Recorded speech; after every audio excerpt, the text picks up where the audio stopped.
Northanger Abbey by Jane Austen. Read by Juliet Stevenson. Chapter 1. No one who had ever seen Catherine Morland in her infancy would have supposed her born to be an heroine. Her situation in life, the character of her father and mother, her own person and disposition were all equally against her. Her father was a clergyman, without being neglected or poor, and a very respectable man, though his name was Richard, and he had never been handsome. He had a considerable independence, besides 2 good livings, and he was not in the least addicted to locking up his daughters.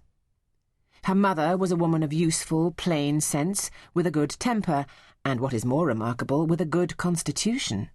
She had 3 sons before Catherine was born, and instead of dying and bringing the latter into the world, as anybody might expect, she still lived to have 6 children more, to see them growing up around her, and to enjoy excellent health herself. A family of 10 children will always be called a fine family, where there are heads and arms and legs enough for the number, but the Morlands had little other right to the word, for they were, in general, very plain, and Catherine, for many years of her life, as plain as any.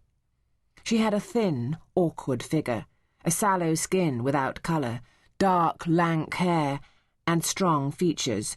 So much for her person, and not less unpropitious for heroism seemed her mind. She was fond of all boys' plays, and greatly preferred cricket, not merely to dolls, but to the more heroic enjoyments of infancy, nursing a dormouse, feeding a canary bird, or watering a rose-bush. Indeed, she had no taste for a garden, and if she gathered flowers at all, it was chiefly for the pleasure of mischief. At least so it was conjectured from her always preferring those which she was forbidden to take. Such were her propensities. Her abilities were quite as extraordinary. She never could learn or understand anything before she was taught, and sometimes not even then, for she was often inattentive and occasionally stupid. Her mother was 3 months in teaching her only to repeat the beggar's petition, and after all, her next sister, Sally, could say it better than she did. Not that Catherine was always stupid. By no means. She learnt the fable of the Hare and Many Friends as quickly as any girl in England.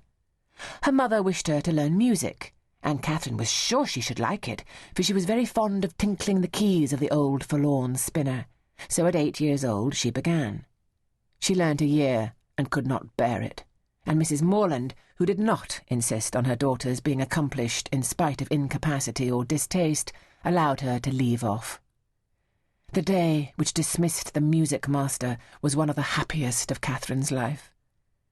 Her taste for drawing was not superior, though whenever she could obtain the outside of a letter from her mother or seize upon any other odd piece of paper, she did what she could in that way by drawing houses and trees, hens and chickens, all very much like one another.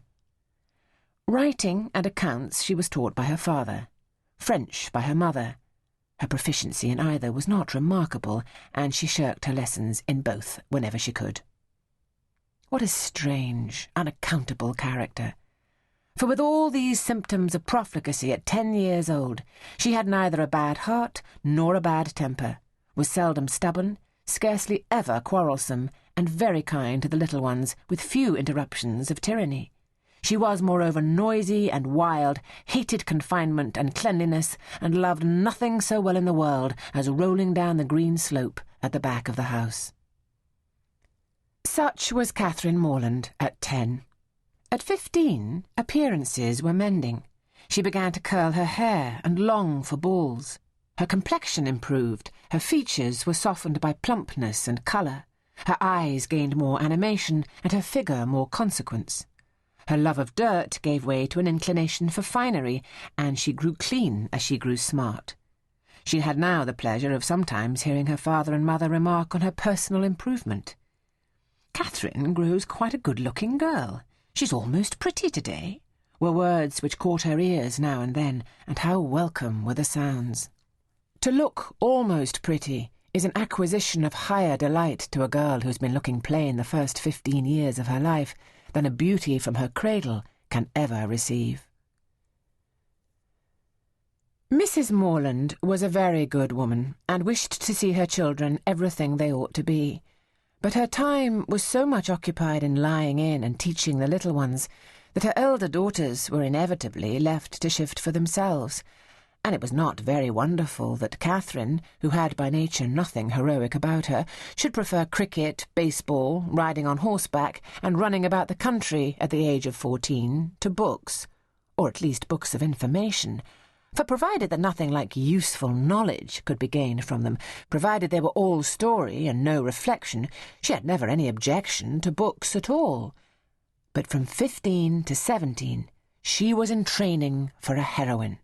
She read all such works as heroines must read to supply their memories with those quotations which are so serviceable and so soothing in the vicissitudes of their eventful lives.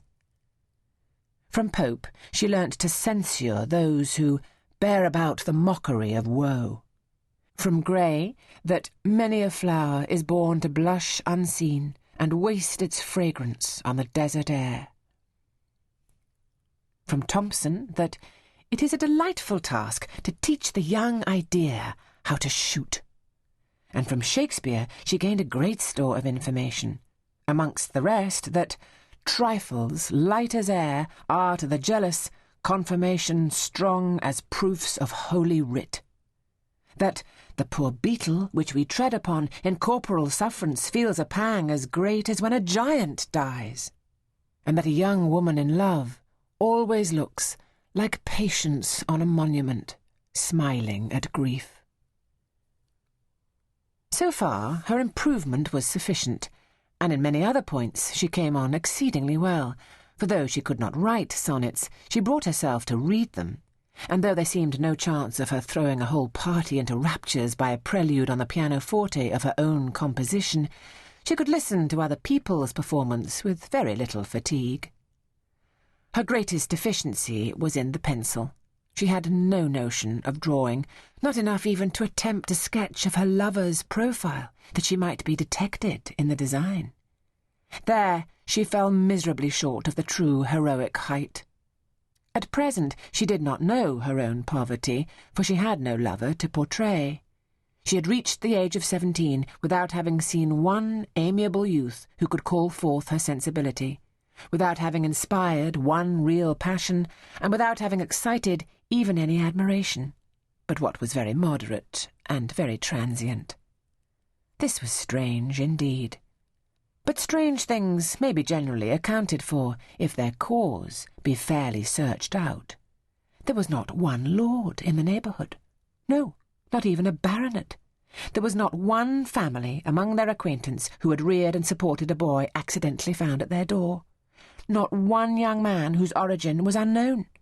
Her father had no ward, and the squire of the parish no children.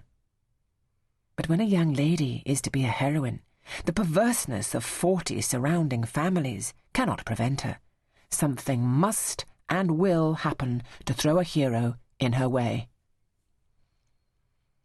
Mr. Allen, who owned the chief of the property about Fullerton, the village in Wiltshire where the Morlands lived, was ordered to Bath for the benefit of a gouty constitution, and his lady, a good-humoured woman, fond of Miss Morland and probably aware that if adventures will not befall a young lady in her own village, she must seek them abroad, invited her to go with them. Mr. and Mrs. Morland were all compliance, and Catherine all happiness.